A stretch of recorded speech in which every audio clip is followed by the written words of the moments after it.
I hear you, not by traditional means, but because of visual language, because I hear with my hands. But you don't hear me, because I talk with my hands. I'd like to introduce myself, Compton. My name is Michael. I was raised here. I know that there are good people here. Compton is my home. And Compton is transforming and growing to become an amazing city. But for me, I've felt invisible and like I've had no identity. And I've searched for who I am.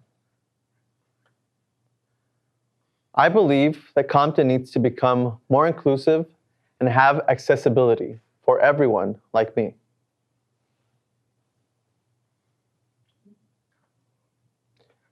I am the only deaf member in my family, and we had communication barriers.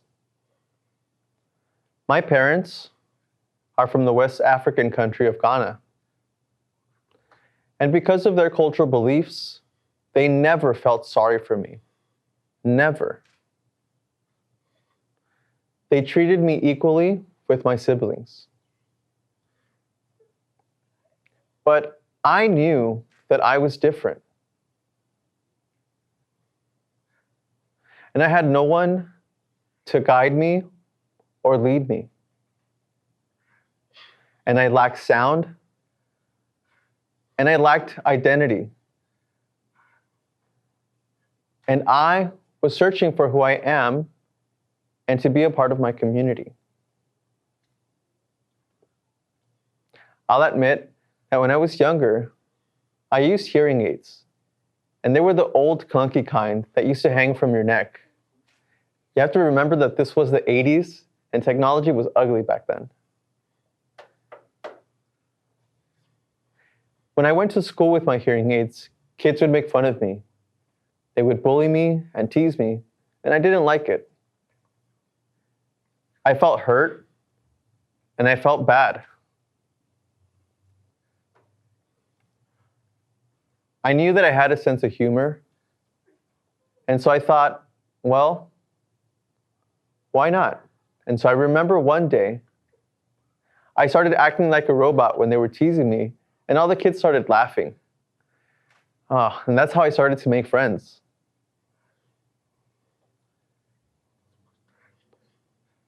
And I knew that was a good solution at that time. And I knew that my sense of humor was going to help me cope. But even then, I still didn't know my place. Not only that, I was bullied, but also forced to go to speech therapy. I had to learn how to read lips, and I had to learn how to pronounce words. And I had to learn how to focus all of the time. And I had to figure out what the hell all of you hearing people are saying. But the crazy part is that I had to learn words again and again and again until I could talk like this. But I shouldn't have to. But this is my truth. And I did all of these things and acted like a hearing person just to blend in. Failure was a scary option, but it did happen sometimes. And I would love to do all of the things that a hearing person can do, but I know that I can't. And I had to accept that. And I did what I did because of survival. I wanted to be a part of my community.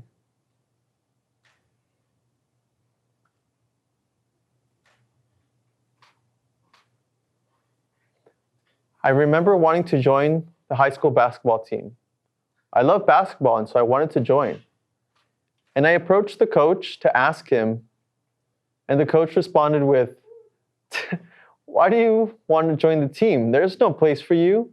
I have no place for you. You can't hear." Ooh, that hurt. That hurt so bad.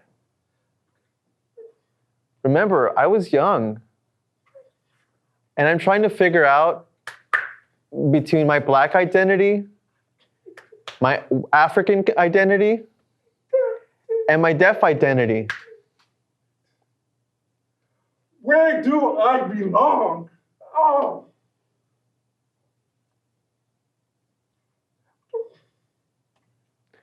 And so it got to the point that I was so fed up and tired of the bullying and tired of it all. And I remember one day running home in tears. I got home and my mother saw me, and she called me over to have a seat with her. I told her, "Mom, I'm tired of the bullying, of the hurt. I've had enough." And my mother sat with me, and I looked up to read her lips, and she told me, "Michael, you're my son. You're a beautiful boy. Ignore them." That moment, I realized that no matter what happens, I knew that I was loved, that my mother loved me. And you know what? That got me through a lot of tough times. Heavy, right?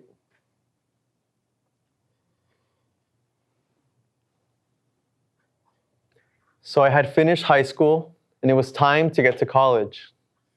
It was an exciting time. I attended CSUN, the California State University in Northridge. And it was there that I was exposed to deaf culture and that I met deaf people. I was exposed to deaf culture. But most importantly of all, I was exposed to ASL, American Sign Language.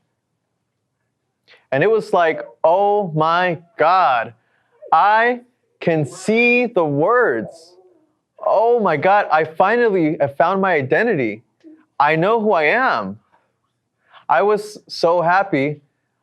I felt like I finally knew where I belonged. I could see voices and I could see vibrant human expression. And it was clear for the first time in my life. It was a great experience. But guess what? In some deaf circles, I discovered that I wasn't deaf enough. Like, what? Invisible again? We're the same. We're both deaf. I'm invisible? Really? You're not going to accept me? And so, what do? I remember wanting to join a deaf fraternity. I did everything that they asked me to do, and there was some crazy shit. But after I did everything, they still rejected me. They didn't accept me. Ooh, that hurt too. I thought, these are my people. But guess what again? There was a deaf sorority. And these sorority sisters didn't like what had happened. And so they recruited me. And again, I did everything that they asked me to do. And I got accepted. And I was like, yeah, finally, I'm a part of a deaf community. And plus, I realized that I was going to be able to hang out with all these women. And that was awesome.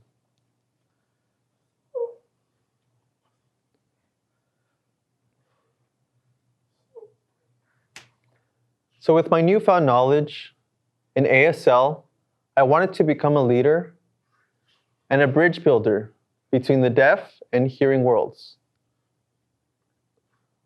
Because I believe that all deaf people deserve access to communication. And I know that I can lead the way. I graduated college, and I knew it was time to come home to Compton. It was time to face the world. But Compton wasn't ready for me. I do love Compton, but it hit home that the city wasn't accessible to me. I would go to community events in Compton, and there would be no interpreters there. I remember one Thanksgiving event in particular. I had gotten to the event, but I didn't know what to do or how to help. I had no access to information, and I couldn't understand what was going on. And I knew things had to change. And I had to navigate and exist here in a Compton that doesn't understand my needs.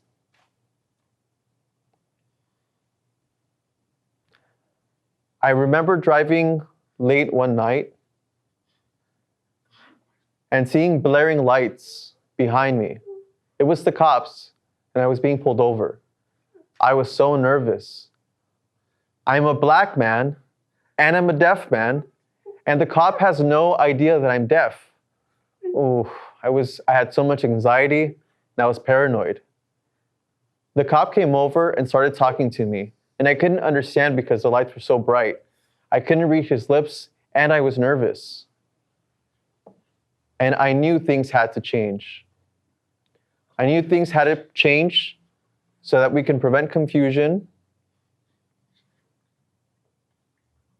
because I knew that that change could also maybe even save lives.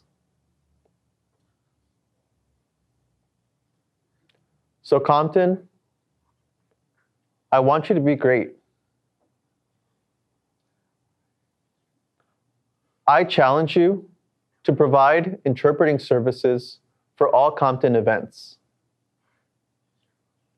I challenge you to provide a community center to help parents have access to information for their children and children with disabilities. I challenge you to provide ASL classes so that the city can become more open and accessible. And finally, I challenge you to open your arms with love to accept all people who are different from you.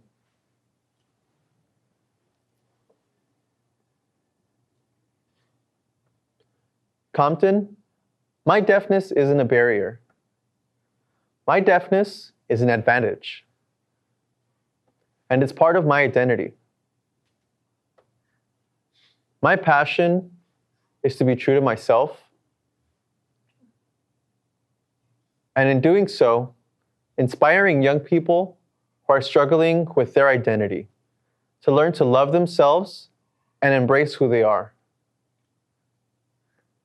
And I know by embracing their identities, we can thrive and overcome any limitations people put on us. I believe that Compton will become a more, with that I mean this Compton, be kind, be inclusive, and be accessible. When Compton can do these things, it will become a more visible, viable, and vibrant community. So Compton, I hear you. I do. I hear you. But now, you hear me. Thank you.